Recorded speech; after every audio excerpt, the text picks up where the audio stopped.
3, 2, 1. What's going on, everyone? You're watching Ash on Comics. My name is Ash, and it is time for another Marvel previews. I haven't done these, I feel like, in a couple months. I don't know what the deal was. I was just missing them. My store wasn't getting them. I was forgetting about them. And I love doing these videos. I don't know if they're popular with everyone that watches my channel, but they're fun to do. I like to go through the previews and see what's there. So I figured I would just record a video of me doing it. You can read along with me if you don't have a previews book yourself, or you don't feel like downloading it or whatever, or you just enjoy kind of going through it and hearing what someone else has to say about it. Maybe this is an entertaining thing for you as well. Fair warning, this can be a little bit long because Marvel puts out about 100 books a month, so it's difficult to, if I even give 30 seconds, per book, that's still 30 minutes. So we'll see what we can do. Let's take a look at this cover first. Empire. Well, this is for solicits. This is the March preview, and it's for soliciting May product, right? So this is several months away. That's part and parcel of the course. It takes a little while for comics to get published and everything. You guys all know how that works. So Empire number 3 will be out. Empire number 1's not even out yet, which shouldn't be surprising because Marvel usually likes to dump their stuff bi-weekly, sometimes weekly. Some of their past events were weekly events. They did what was that one that they did? The Prodigal, was it Prodigal Son? Oh, Annihilation, Scourge. They do so many events I can't keep track of them all. But the one they did was a 6-book event. It was the Annihilation Scourge, 6 books, 4 weeks. I was like, what? Oh my gosh, I don't understand. Anyways, so this latest one is called Empire. Now it should be called Funeral Pyre because that's what you do to something that's dead, as you put on a funeral pyre. I don't expect Empire to be any good. Avengers, Fantastic Four. Fantastic Four is doing really poor right now. Avengers has a lot of sour fans that I'm aware of. I know some people are loving Jason Aaron and they'll follow Jason Aaron off a cliff. But a lot of people are unhappy with what's going on. And now you're going to do a combination of the book. You're going to do now, it's a Kree-Skrull war, except now the Kree and the Skrull are together. Does Marvel understand? I don't think Marvel does understand. I guess it doesn't matter, but does Marvel understand that the entire Marvel universe in comic book time is probably 10 years old? So are you trying to tell me that the Kree and the Skrull had a war that was like racial, like it was this racially divided war, and then within a period of 10 years wrapped it all up, formed an alliance, and decided to band together, and now they're attacking Earth? Like, that just seems it's just like, it's pretty implausible. But nothing really matters in Marvel. One thing I want to note about this cover is Jim Cheung. Jim Cheung is a good artist. He's one of the better ones in the business. He was the backup artist on Justice League for a while, and I really like his art. That's where I discovered him, was on the Scott Snyder's run of Justice League. And I would be disappointed at first when he would do the book, because I would be that as good as he is, he wasn't as good as the primary artist, which is Jorge Jimenez. And so Jorge Jimenez would be off, and then be like this guy, and be like, oh. But then I started reading the books. I was like, wow, this guy's actually really good. He's good enough. He should have his own book. I guess they're going to give him a big event book. That's what you do. But why? He's jumped ship from DC. That's not a good sign. Now, of course, Dan Didio's fired, and there's going to be a lot of changes. So, but maybe things like this were the reason why. I mean, they lost Patrick Gleason. I guess losing Jim Cheung. I know he's not a big name artist, but take my word, if you can, first of all, you should have been reading those Justice League. But anyway, I'm talking about DC for. This is Marvel previews. Okay, let's get on with this. It's going to take forever. Here's a preview of Empire number 2. Okay, get some pages there. It's not sore on the eyes. Captain Marvel doesn't look completely butch. That's a good thing. Some nice coloring. Get some J.J. Abrams lens flare there. I know Marvel likes their J.J. Yeah, I do really like modern coloring. There's some people that are not a fan of this, the super bright colors, the digital. I really like it. I like comics to pop and be bright like this. It is kind of how the old school comics used to be, as much as they could be, at least on newsprint paper.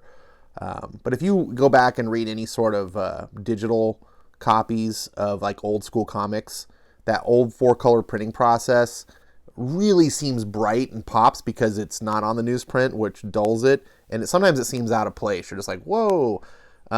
But here, when you can use the nice color gradients and variants of digital coloring, and it's not just one flat color, I don't know, it comes across better. I enjoy it when it's a good color as a comic. This one looks pretty decent.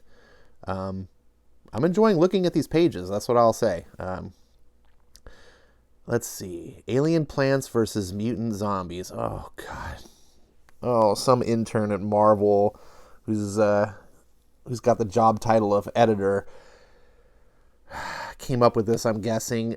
Plants versus Zombies. I love Plants vs. Zombies, but really? Empire X-Men #1 and 2 by Jonathan Hickman and Teenie Howard. Like, Teenie Howard has no business being on the same writing credit as Jonathan Hickman. What the... moving on. Al Ewing and Dan Slott are doing this thing. So we got Empire X-Men. So we're gonna... By the way, this Empire event is going to be out of control. It's February, March. It's that same time of year like it was last year when War of the Realms launched. Marvel is just throwing out... They're just puking out events. I don't remember how many #1s War of the Realm has, but I've counted so far 15 #1s for Empire. So we've got this Empire X-Men as looks like a 4-issue miniseries. Then we get Empire itself, which is a 6-issue miniseries. Then we've got Empire Savage Avengers, which is, I don't know how many issues. It's also one shot, but there's a #1. Then we're getting Empire Captain America 1 of 3.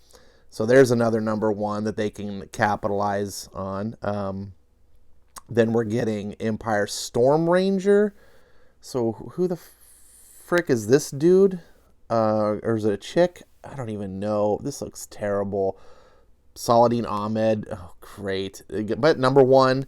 And then we're getting Empire Thor 1 of 3. But this is by Ram V. This is the guy who comes from Vault Comics, which... some of my pals over the Comics Aficionados, my boy Wes, they really speak highly of these Vault comics into horror.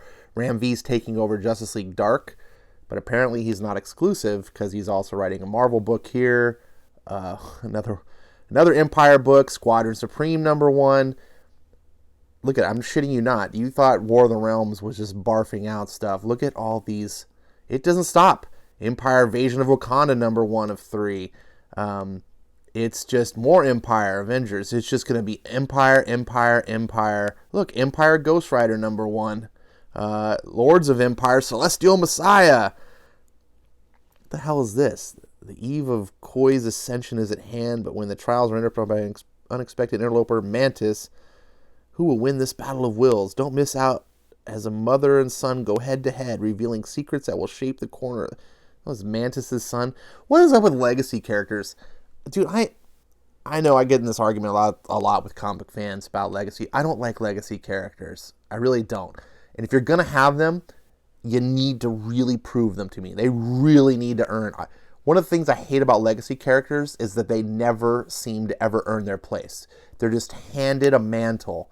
Like, oh, look, Kate Bishop, she just found a bow and arrow sitting around in the Avengers Mansion, and now she's the all-new greatest Hawkeye, best Hawkeye ever. Because why? Because she just decided to call herself that. You know, Laura, what's her name? Laura Kinney, the X-23. You know, she's Wolverine now because she decided to call herself Wolverine, which is stupid. No one in real life does this. Not anyone that has any amount of integrity whatsoever. That's not a total scumbag. You don't assume the identity of someone else, right? And you might say, well, you know, Ash, we don't choose our name, you know, our parents' name and stuff. Yeah, but you do choose sometimes your identity. Like, your Twitter handle or your in-game name, like if you play online games or things like that, oftentimes you will choose some sort of false identity. Like Ash is not my real name, right? Ash1138 has been my online handle since the early 90s. And I decided a long time ago that it was a good idea to make a unique handle that I could use sort of indefinitely, forever, so that it wouldn't have like a million different identities out there and people wouldn't, my online friends and stuff wouldn't get confused and it'd just be simple. So fast forward to today when I did a YouTube channel and I was doing it anonymously, I just decided to take the Ash name again, and it was Ash on Comics, and I've talked about this before. But my point is if someone else was like, oh, I'm going to make a YouTube channel, I'm going to call myself Ash too, like, that would just be it's scummy, It's kind of like when John Delarose decided he was going to be diversity in comics. Like, oh, you're going to take Zach's old channel name and you're going to pretend you're him now. That's kind of scumbaggish. And now he got a lot of flack, I guess, or decided he didn't want to do it. I don't know. And now Comic Cut is doing it. It's like, what? And now my dog is chewing on her little spongy donut. Come here, girl. Come here. Of course, I'm recording a video, and she's like, let me chew the squeaky toy. Yeah, no, it's not good for video time, girl. Anyways, Lords of Empire, Celestial Messiah. Does anyone care about this? Does Mantis has a child? Like, but when did she have time to go off and get pregnant and then have an adult kid? Like, Marvel Universe is not this old. Okay, now we've got Empire, Spider-Man 2 of 3. Okay, it's a kind of a cool looking cover. Taron Killian, I don't know. Diego Olortugui. I don't know. So then we get the Union 105. What's this? This is something new. It's part of Empire, though, because look at this little stripe on the left side of the page. The grand unveiling of the Union, a team of superheroes gathered from all over the United Kingdom, featuring Union Jack, Snakes, Kelpie, Choir, and their fearless leader, Britannia. Britannia. Isn't there already a British team called Excalibur with a female British icon called Captain Britain? So you're telling me Captain Britain has a super team, and it's a chick, and then we've got Britannia who has a super team, and it's always... I'm not even going to get started. I think some of you know where I'm going with this. More Empire. This is this is Union. Okay, look at them. Look, just generic. Look at, and then you got, this is a trope of modern comics with women, is bitch face, resting bitch face. That's the trope of modern comics. Is look at, I'm a badass. Look at how my mean face, because I'm tough and I'm just like a man. It's just like, whatever floats your boat. Dan Slott, Paco Medina, Fantastic Four. Here's a book that I don't hear anyone talking about being good. The best I hear is that Dan Slott's doing okay. It's like, I do like this cover. I don't know who's doing this cover here. Nick Bradshaw. Oh yeah, this is the guy who is like an Art Adams clone. And Art Adams is my favorite artist of all time. And my boy Doc over the Comic Aficionados, he says that he can't tell that, like, they're like virtually indifferent. Doc, let's rein that in a little bit. Nick Bradshaw is not Art Adams, but I mean I can tell the difference. But he's damn good. He's damn good. I don't know if he does comics. It's wasted on a Dan Slott book, though. And I mean, I know the art inside is going to suck. And then we've got, X-Men number 11. Lionel, how do you pronounce his name? Francis Yu. One thing I will say, I'm happy. Because I complain about this a lot, is when you don't have the cover artist, like here, doing the interior work. So you look at this book, you're like, oh, this is badass. I want to buy this, because your mind is telling you that if you open this book, you're going to see more of this beautiful art. You're like, oh yeah, that's what your mind is anticipating. You're like, this looks cool. I want more of this. I'm gonna buy it. Then you open it up and it's some shitty D grade artist. But Marvel, this is what you get in the book with X-Men. This guy, this cover is also in the book. So props to that. That's how it should be. Now, in my personal opinion, Lionel Francis Yu is a shitty artist. Like, his covers are better. He definitely puts a little bit more effort into his covers. His interior work is a lot sloppier, but of course that's always been the case. But if his interior work was at this level, then I would say he's probably suitable. But it's not. So, anyways, I've ditched X-Men. My last 2 videos I've done, I did up to videos can't even talk, up to X-Men 6. I'm having real problems with the whole new X-Men line. I'm not interested in this in the slightest. I don't like the art. The trees are killing the children. Okay, whatever. Captain Marvel. She's on volume 10 now, I believe, if I can remember correctly. They have rebooted this series 9 times. I think she's about to break a record, however. I think 18 might be the most issues, or maybe it was 15. She might have already broken it. But the most issues that Captain Marvel has had, I think, since the original. Or like the early ones. Basically, this century. Captain Marvel has not lasted. It's rebooted like every year. It never lasts more than... It doesn't get up to 20 issues, is what I'm trying to say. So the fact that this is up to 18, it's like, holy shit, Marvel, you're committing to something. That's, I guess, good for the handful of Captain Marvel fans that are out there. That's my dog barking. This is the time of evening where everyone's coming home. And their dogs, so pardon my dog. Kuro, what's going on?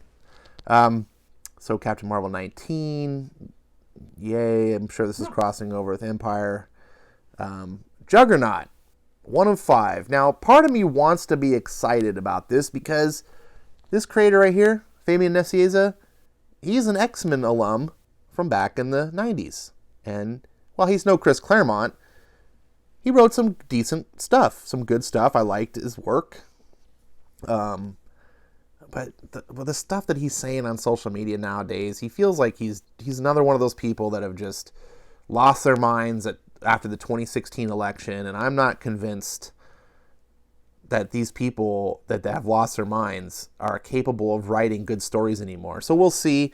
My problem is I don't care about a Juggernaut book, especially when I'm not into X-Men. Right? If X-Men isn't good, every single spin-off you're going to throw at me has no interest because X-Men is the sort of the hub, right? All things come off. It's the foundation.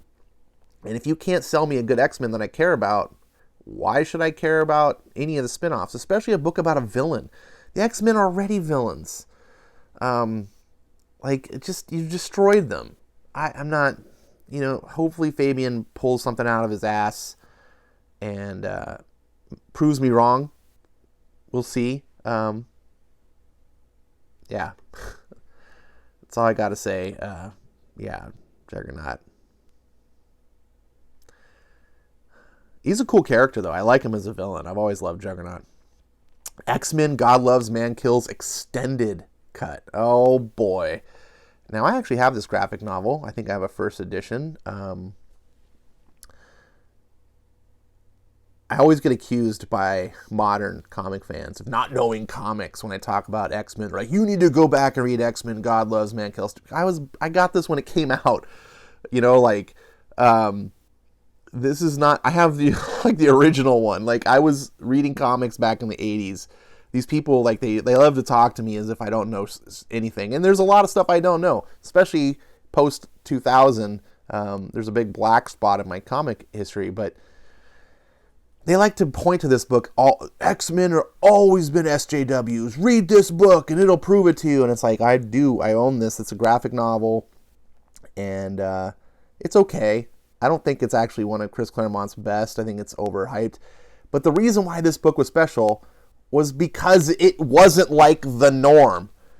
And the reason why this wasn't an X-Men, just a normal story, you'll see here it's 48 pages as an extended cut. It's not that big.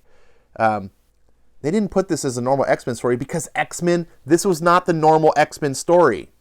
This was Chris Claremont telling a story about racism and things like that as a side, using X-Men in it as, what do you call it, the exception to the rule.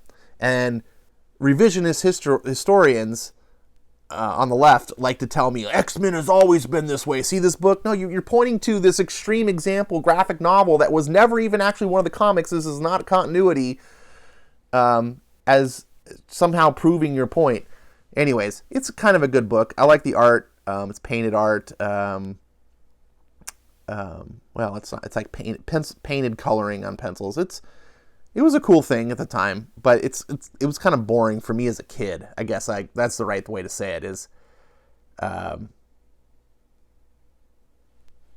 a kid, I wanted them fighting Sentinels and stuff. I just wanted superheroes beating up villains. Like, I didn't want some allegory of racial hate and all. It's, like, that's the stuff I complain about today as I was complaining about back then.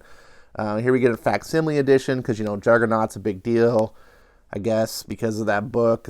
So Marvel's going to charge you $3.99 to reprint an old book. That's a ripoff. $3.99, considering inflation, is more than comics cost. It's a higher price. So basically, this book originally was, I don't know how much it originally was, 25 cents maybe. At the time, for inflation, that's cheaper than $3.99 today. But you had to pay the artist and all the writing and all that stuff. Now you don't have to do it. You just essentially just take the original files, just send it to the printer again, Xerox it, and I know it's not that simple, but and they can just charge $3.99, and fans gobble it up. Oh, give me more. Giant Size X-Men Phantom X. Hickman and Rice take on the world. Well, Hickman and Rice did this thing called New Mutants. And oh my God, was that terrible. New Mutants #2 is one of the worst comics I've read in the past year. It literally actually made me angry to read. I hated that book. It's one of the things that planted the seeds to drive me away from X-Men. It's so terrible. So Phantom X is kind of cool, but I thought Phantom X's body was what was being used for Charles Xavier. I don't know. I know these these giant size books are kind of pissing me off. They're not, first of all, 40 pages is not giant size. Someone needs to tell Marvel, and this is here, that they're just capitalizing on giant size X-Men and then #1. You're going to notice every single one of these giant size books is a #1. It's not giant size X-Men #2, #3, #4, which is why I thought it was originally going to be even before I still decided. I was like, I don't want it anyway, but now I really don't want it because I know you're just being predatory.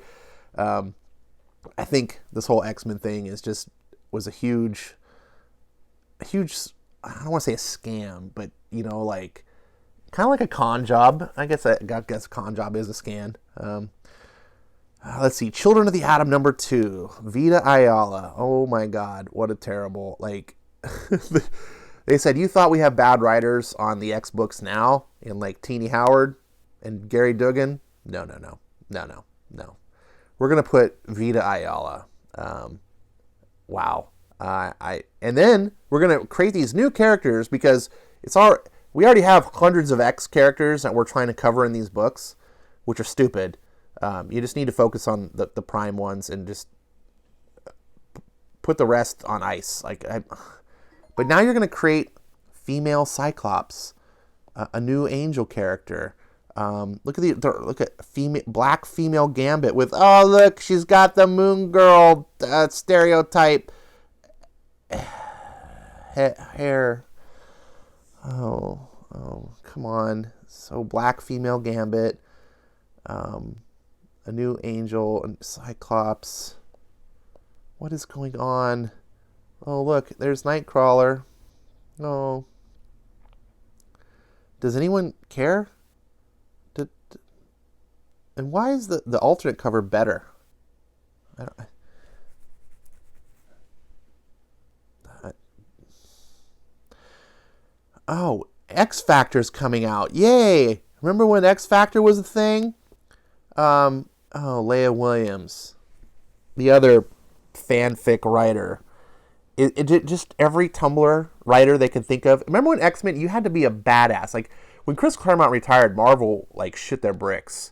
Because they did not have anyone who could step into his shoes for their flagship title that had sold better than any other Marvel comic book for probably, I don't know, 15 years straight. Like, it was by far their best-selling comic book, which was weird because it didn't have the brand name notoriety that you think of in comic. Like, everyone knows the X-Men now because of the movies and stuff. Like, back then, people knew who Spider-Man was, who the Hulk was, things like that. But they didn't. X-Men was only known in the comics.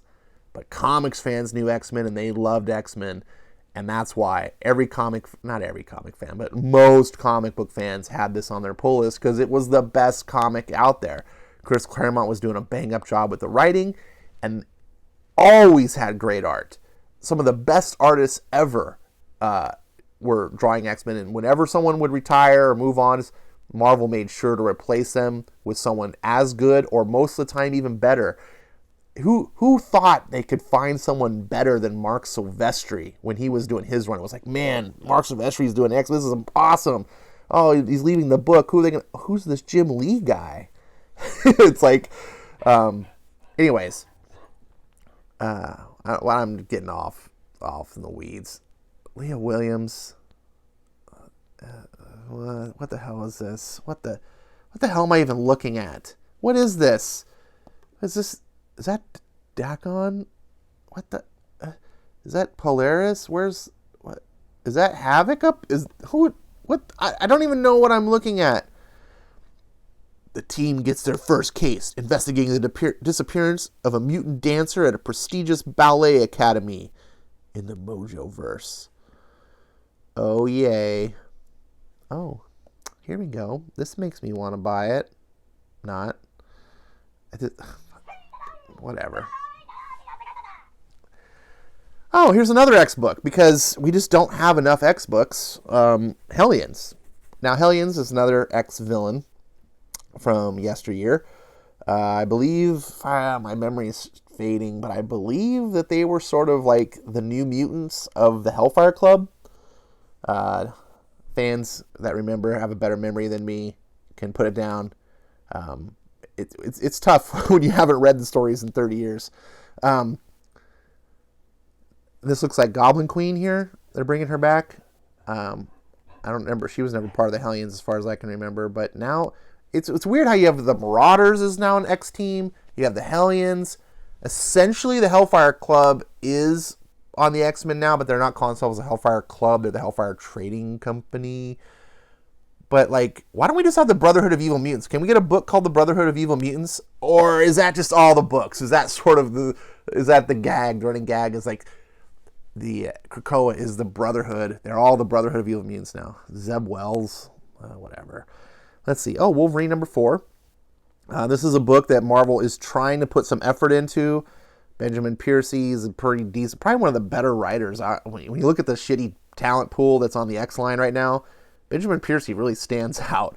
I don't think he would stand out against top writers, especially like when he was at DC, he did not stand out at all. When we put him next to like Tomasi and Jurgens and Venditti and Snyder and Jeff Johns and, like Benjamin Piercy was kind of like low man on the totem pole. Then you throw him over at Marvel, all of a sudden you put him on the X titles. It's like, whoa, dude's like the best writer.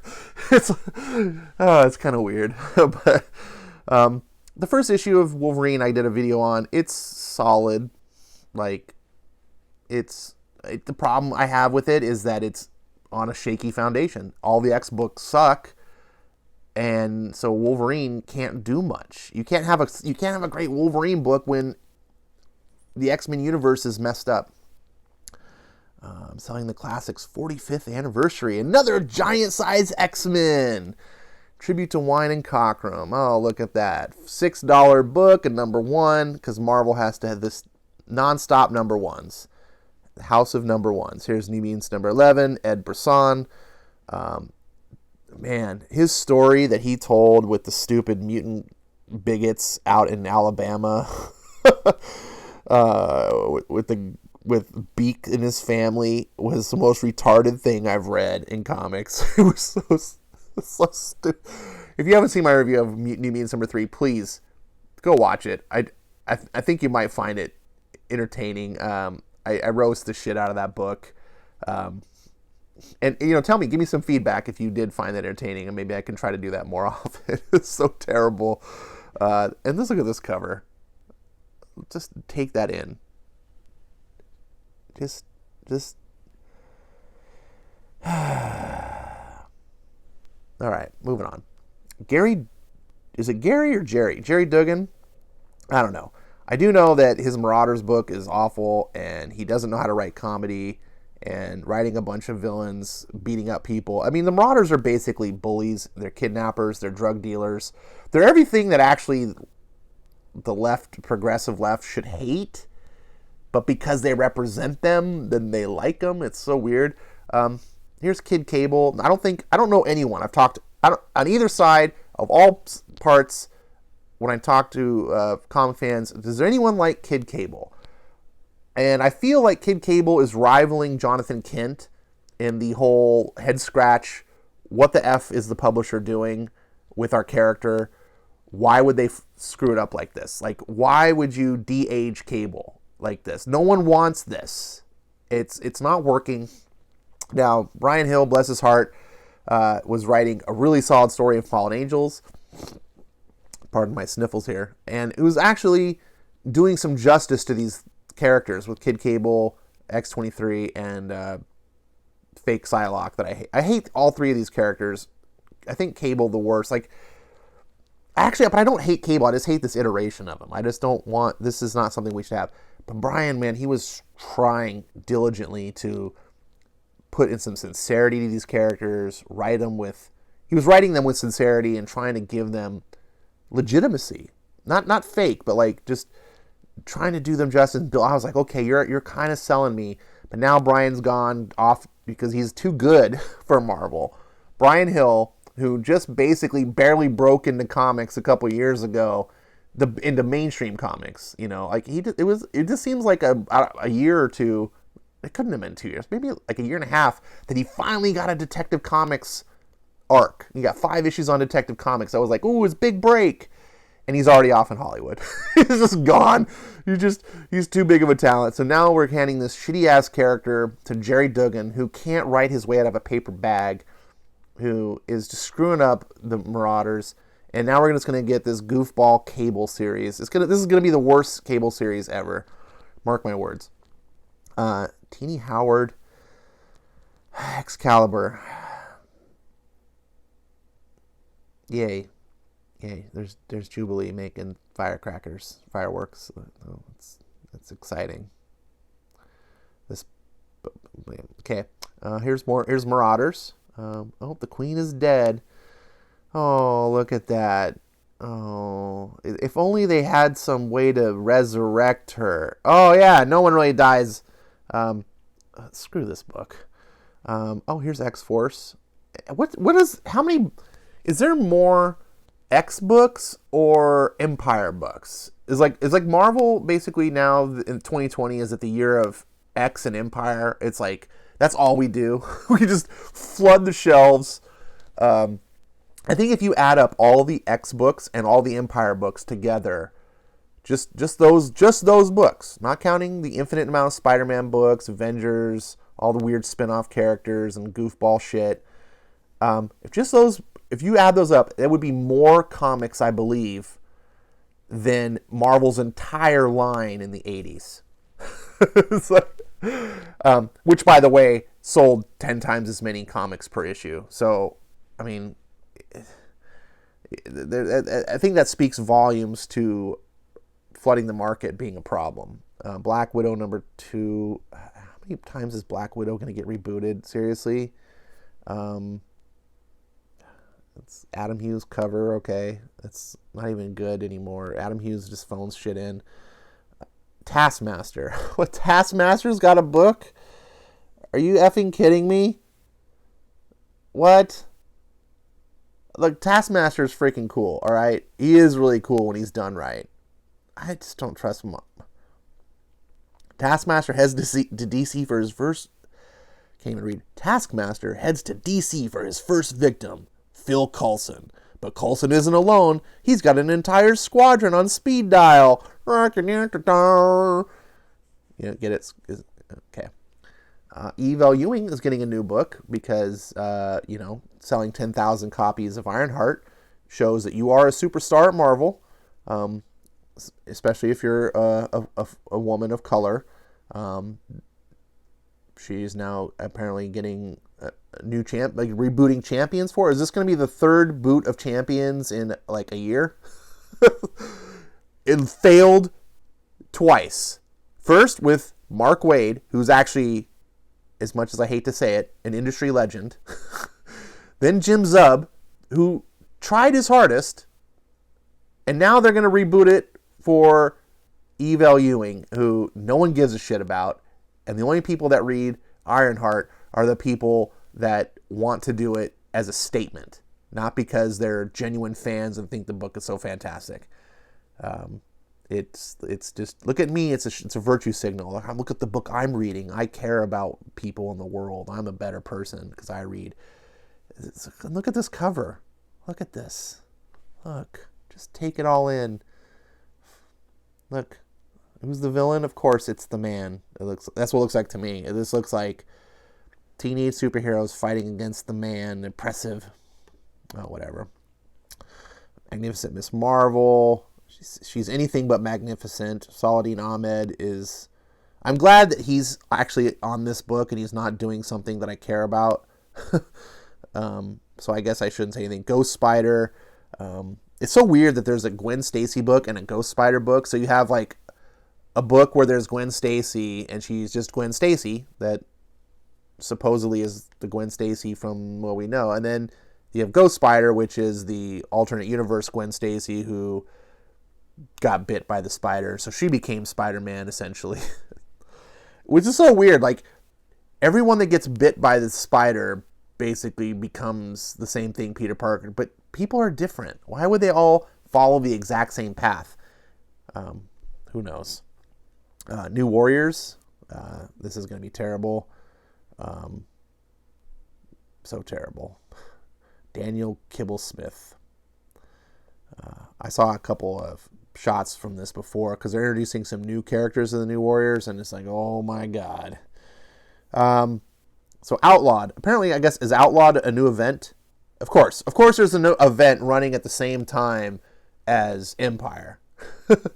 Of course, because we are now moved on to the era of not just nonstop events, but overlapping multiple events at the same time, right? It's so stupid. Miles Morales, fake Spider-Man, who should not be calling himself. Can they just give him another name? Can they? Like, I'm sure someone could think of a creative spider-like name. I don't have a problem with Miles Morales as a superhero. But stop piggybacking off of the real star. Build your own identity. Stop having to be propped up.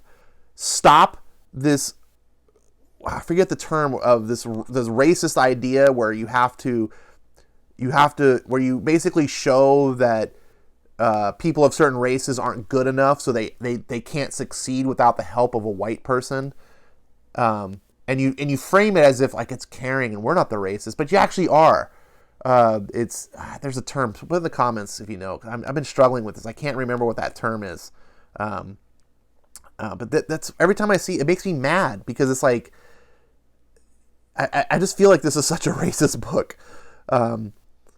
Anyways, Power Pack. What happened to Louise Simonson doing this? Oh wait, this isn't the Power Pack that was just rebooted like 6 months ago. It's a new Power Pack rebooted again.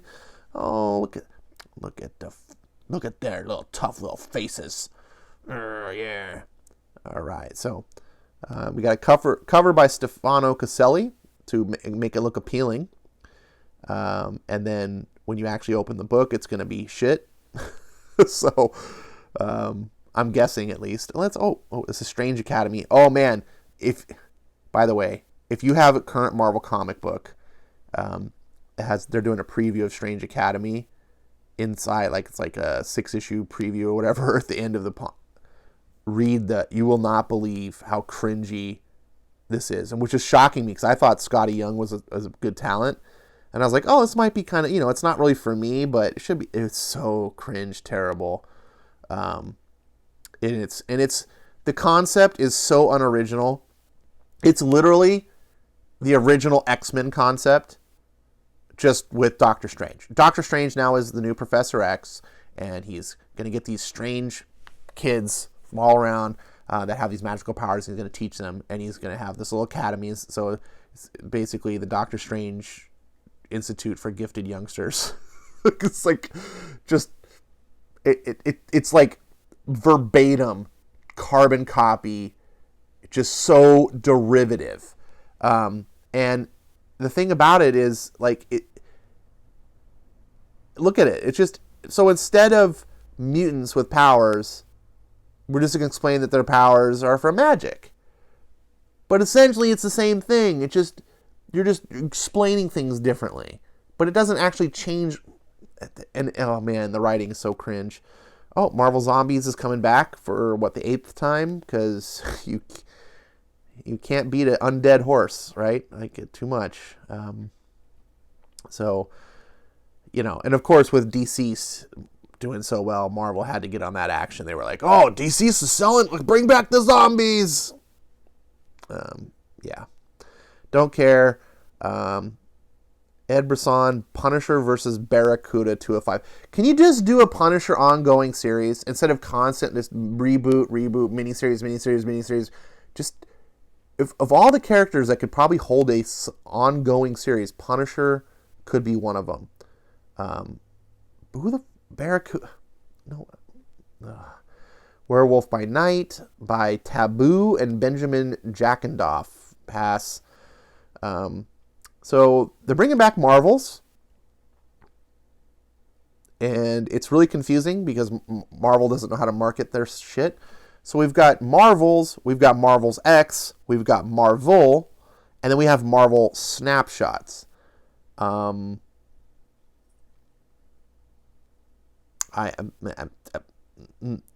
Okay, so let's see. Marvels number 1 is Kurt Busiek is back with an all-new ongoing series. Okay, great. So he's the guy that wrote the original Marvels. Marvels Tell Stories. Drawn by Yildiray Sinar with covers by Alex. So it's not done by Alex Ross, sadly, because Marvel doesn't have money to pay Alex Ross to do the interior art. This is not a real work. Like, this is, if Marvel had integrity and actually made some money and had a budget, they would pay Alex Ross to do a sequel to one of the greatest things that they've ever done, ever, is Marvels. And, oh, pardon my phone going off, of course, in the middle of the video. One of the greatest things they've ever done is Marvels. And so, look, I guess I'll wait and see what the interior art. Maybe this Yildiray Sinar is something amazing. I have a feeling he's not. They can't afford Alex Ross, so they're not. So they're going to pawn off something less. And then they're going to tell us that comics are better than ever. They're as healthy as they've ever been. Bullshit. When you can't afford to pay the artists that you did 30 years ago to do the book, when you can't do it the same, it's because you're worse off. Anyways, I'm in the weeds. Marvel's X, prequel to Earth X trilogy. I never read Earth X. I wanted to. It's been on my bucket list. And this Marvel, what is this? An anthology of stories by unique, exceptional talents, many of whom are doing Marvel characters for their very first time. You don't say. You don't say that you made a book and you picked artists off the street because you couldn't actually pay real professionals that have earned their right, and you probably couldn't anyway because you have so many damn books. There's not enough good artists out there doing comics. Between your 100+ books a month and the comic industry's total over 500 books a month, there's just not enough talent. Really, that's the problem with flooding the shelves. everything's just middling now. It's really nothing exceptional. It's very, very rare that you get exceptional stuff. Alex Ross never disappoints. All new ongoing series, The Marvels. Oh, so we're now getting a Marvels ongoing series. Oh, here we go. Here's Eula Drace and Arts. It's ongoing. Oh, maybe. Oh, okay. So this is not a miniseries. Oh, it says right here, dumbass. I'm talking to myself. Ongoing series. Okay. All right. Interesting. Kurt Busiek is a good writer. He went off the bend. He got a little bit of TDS in 2016. It has affected him. Hopefully he's recovering well.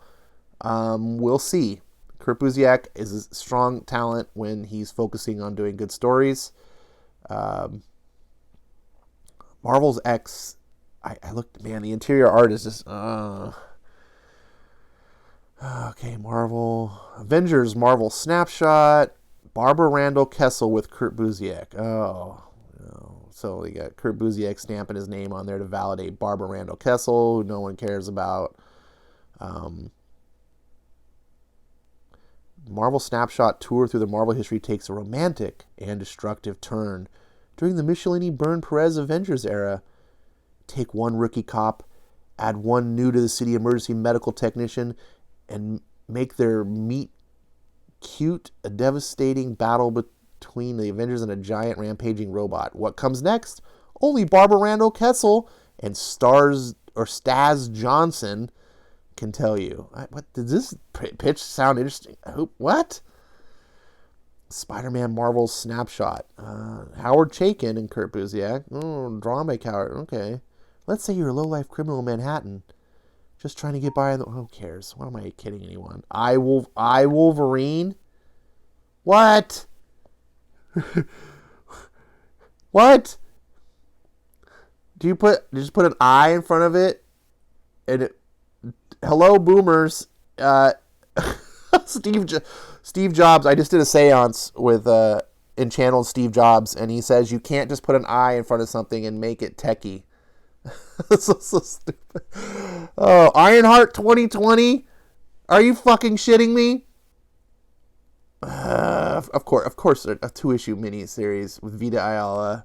It's because they would cancel it by issue 3. So if you just launch 2. Look at this. That hurts my eyes, that cover. Iron Man 2025 of 6. So you're doing shitty comics. You're doing shitty comics. Someone needs to lose their job. When you have to cancel Iron Man. Now, Iron Man used to be a D-list character. I got into Iron Man in the 80s, and I liked it. It wasn't the best series, but I wanted to like the character so much. And it was good enough. It's solid art, mediocre writing.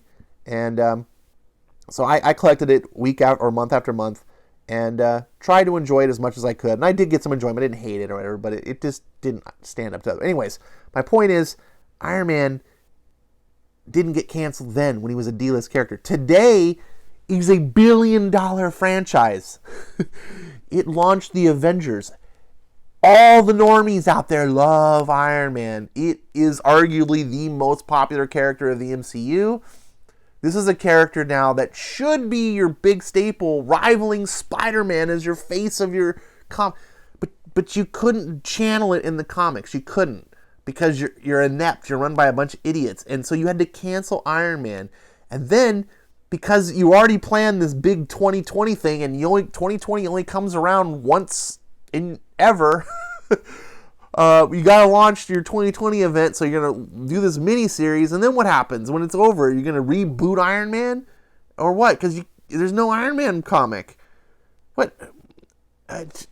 Marvel's failures just are unbelievable. Anyways, Spider-Man Noir, Margaret Stohl, Spider-Woman, I could not be less interested in. That new costume looks terrible. She's fighting a Triceratops. Yippee. Amazing Spider-Man 45. Nick Spencer and Mark Bagley. Mark Bagley? Oh, I guess he's going to be off of Venom? Does that mean Ryan Segman's coming back to Venom, please? Mark Bagley is I can't complain. He's a He's a great Spider-Man artist. I don't really want to read Nick Spencer Amazing Spider-Man, but I know a lot of Spider-Man fans are happy, so more power to you. Oh, of course, no, Mark Bagley is there for one issue, and now it's Marcelo Ferreira. Didn't they hire, what's his, God. Oh my goodness, I'm forgetting his name from DC. God, I'm blanking. You guys know who I'm talking about. What's he doing? Who knows?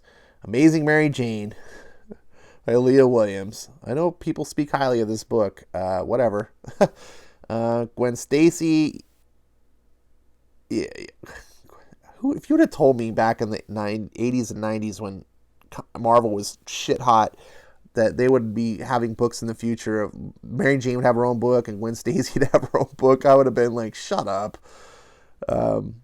Ravencroft. I don't know anyone that cares about this Ravencroft at all. And then why do you have a Amazing Spider-Man Daily Bugle? How many Spider-Man books do you need? And of course you're calling it Amazing Spider-Man because you're trying to get that clout because everyone buys Amazing Spider-Man. That's the one that they think. So Venom is coming back. So Ryan Stegman's doing the cover. There's a new character, so better make sure this is on your pull list, kids, because here's a new character, and you know the speculators. I think this guy is called Virus. So then we've got Spider-Man Facsimile Edition, of course, because we talked about this before. How to Rip You Off for $3.99. They're really pushing that Morbius, Vita Ayala Morbius. I think it's funny though how Blade looks like the Wesley Snipes character, and then the Wesley Snipes Blade did not look anything like the Marvel Blade. But now Marvel, when they do Blade, they just make him like that because that's the one that people like. No one liked the original Blade. Spider-Man: The Black Cat Strikes. Oh, Sam Raimi called and he wants his idea back for the pose. Like it's just oh, and there's a Black Cat book. Look at what. Why do you need these Gamerverse books? Spider-Man is... The comics are the lead. The comics are what everyone else copies.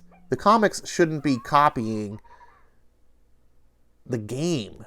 That's sad. That's just... Have some self-worth. So, Marvel. Black Cat number 12. I cannot believe this book is going on. So it was terrible, the ones I read. Scream, Curse of Carnage number 7. I can't believe this is still going on. Now Thor, here's a book that you should be reading, checking out. Donny Cates is doing some good stuff. Klein's doing some good art. Donny Cates is one of the best things at Marvel, and I love how all of his books interconnect. So at least if Marvel's not going to do continuity and shared universe, at least Donny Cates will. Savage Avengers fans are happy with Savage Avengers. That's all I got to say about that. Ghost Rider started off real strong. Everyone was like, Ash, you got to check out Ghost Rider. New Ghost Rider is great. Da, da, da. And now it feels like no one's talking about this book. So if you read Ghost Rider, tell me. If you stop reading Ghost Rider, tell me. Is it still good? What's going on? Marvel Tales Hellstrom. Yeah, here we go. Let's make a big evil Satan character because that's fitting in today's Marvel world. Jason Aaron is still on Avengers, still hating on fans, still writing nonsense, whatever. Mortal Hulk, speaking of, man, this book is down to like 45,000 sales. It was up to 90,000 at one point. The sales have dropped in half. And why? Because after issue 25, Al Ewing decided he was going to turn Immortal Hulk into an anti-capitalist book, and he was going to start preaching, and it's like Marvel doesn't learn their lesson. Get woke, go broke. Now, I didn't buy this book because Al Ewing was already a hater. He showed me contempt, blocked me for no reason. This is back in 2018, the big height of CG, and it was Comicsgate, all that stuff. And I was like, I'm not going to buy books from creators that show me contempt. If you spit in my face, even if it's just figuratively, I'll take my $3.99 and give it to someone who's cool to me and wants my business and at least is polite and tries hard. And people are like, oh, but Immortal Hulk is so good. And I'm like, great. People, you guys love, I'm not telling anyone else not to buy Immortal Hulk if you enjoy it. But here we go. We're up to issue 35 now, and Immortal Hulk fans are dropping like flies, and they're pissed. And it's like, what? You know, what is it? Leopard can't shed his spots? Is that what I'm saying? Ta-Nehisi Coates is continuing to destroy Captain America. I did my one and only review on Captain America. I called him Captain Antifa. If you want to go check out the video, I recommend you see just for yourself how absolutely terrible this book is. Doctor Strange, Surgeon Supreme. Some people are saying this is a good book. I won't give Mark Waid a dime. I think that guy is a complete asshole. I hate what he's doing to fans. I hate what he's doing to the comic book industry. And I hate that he's interfering with other publishers and creators.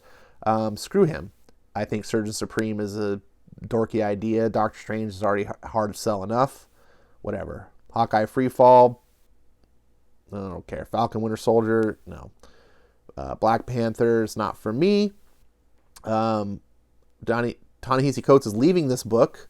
Hopefully he'll be leaving Captain America. So that's good news for Black Panther fans. Nebula, Vital. It's got to be terrible. Atlantis Attacks. No one is talking about these books. Doctor Doom. I bought the first issue of this.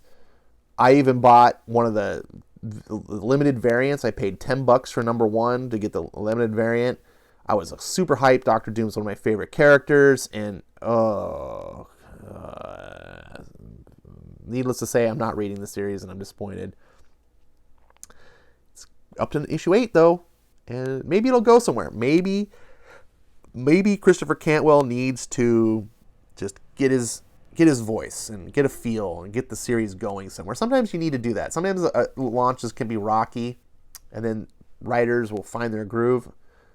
I'm hoping for it. I don't want to hate this book, but that first issue really turned me off. So if anyone else is reading this book and thinks and has been reading it since number 1, tell me if this is getting better, if it stays the same or is getting worse. I really want to know. Avengers of the Wasteland is just a complete. It's just Marvel cash cowing in for all the success that they've done since Old Man Logan. And then Old Man Hawkeye, then Old Man Quill, and now it's basically, this is Old Man Avengers as far as I can tell. Or at least it's something new Avengers in the same Wasteland thing. And just Doctor Doom's being overused. And it sucks because he's such a great character. Runaways, I believe, is getting canceled eventually here. It's still going. Guardians of the Galaxy number 5. Al Ewing can suck it. I would have tried this book out if they would have just kept the series running and he would have just took over on issue 13.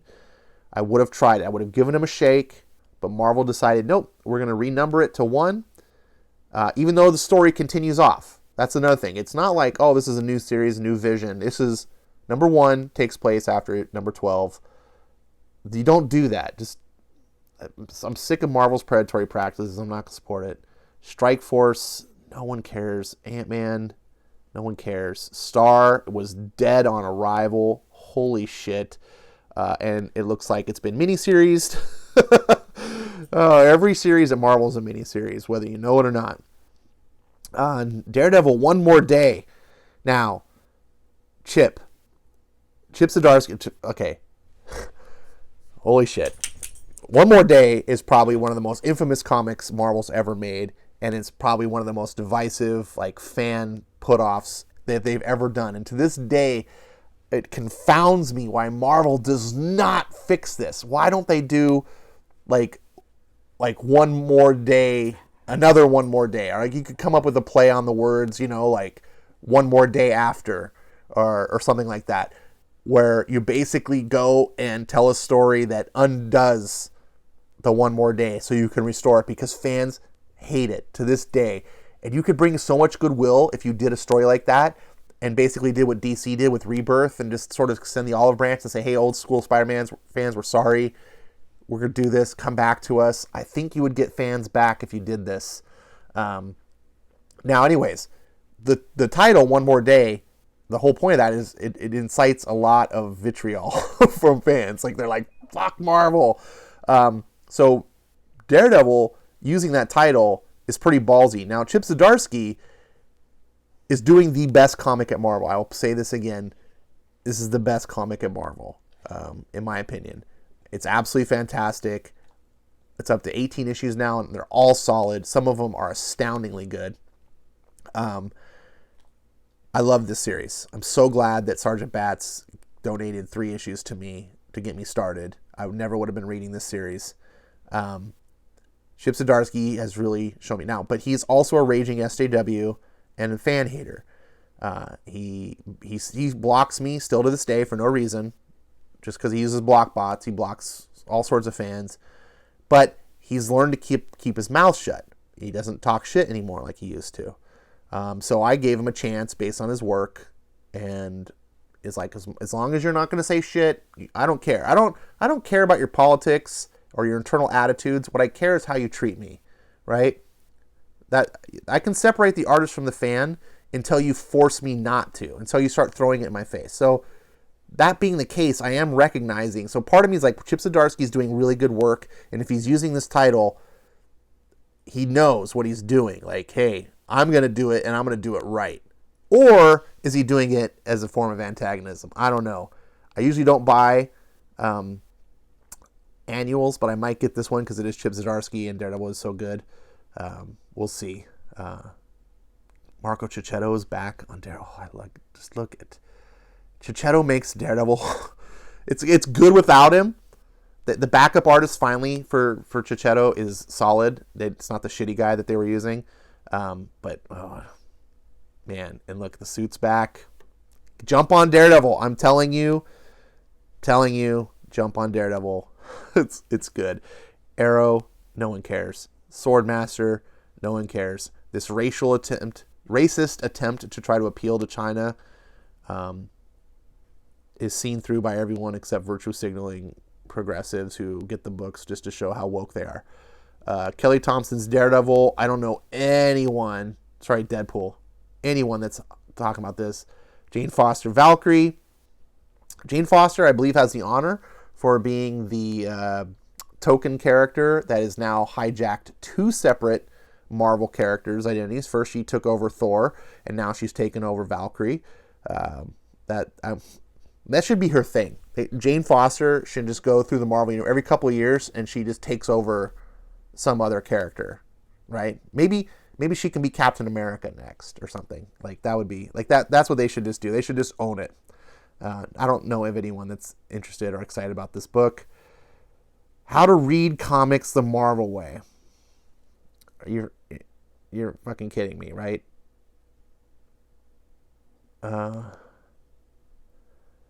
What? Do you know the lingo for talking about what makes a comic well made? Learn it here and see if So it's not about how to make comics anymore. It's how to educate you into believing Marvel's tripe is treasure. What? This seems really subversive. I'll have to check this out when it comes out and tell you more. Jim Zub on Conan. You're going to notice something about Marvel Conan. You will never see sexy babes. It used to be a hallmark, a trope of Conan comics. There would always be some sexy babe. But there will not be because Conan is woke. Also, you're going to notice about Conan is every single Conan book has an equivalent. There's a female Conan book to go along with it. Saladin Ahmed's writing a battle for this. Conan in the present Marvel universe is so stupid. Why do they keep hammering on this? And why do people keep buying it? I don't. So Becky Cloonan is doing Dark Agnes. This book came out because there was another Conan book, and so you can't have more Conan books to female spin-off ones. You got to have the equality. That's why these books are out. That's my take, at least. Dr. Aphra, Alyssa Wong, because, you need an Asian to write an Asian, because Marvel's racist. I don't know of anyone who cares about Dr. Aphra. I did a review of Star Wars #1. Charles Soule was doing some interesting things, but he also did some really stupid stuff. It's a mixed bag. I've never really bought into the Star Wars comics anyway, because I always knew they're going to be an inferior product. You can't expect some Marvel comic book writer to do what George Lucas did. Like, it's not going to be the same. And I'm okay with that. It's just I'm not going to buy it. Like, I don't want the inferior product. But even in an inferior product level, when I go down to its level, some of it was unexcusable. I feel like you need to hire writers that understand Star Wars, and I don't think anyone at Marvel does. But some people swear by it. Some people are real happy with Greg Pak's Darth Vader, whatever. Star Wars Bounty Hunters. Look, they did Terminator. That's such a great idea, Marvel. It's literally Terminator. Star Wars. Terminator. House of No Ideas. Hashtag House of No Ideas. But it is Ethan Sachs. But he's not the artist.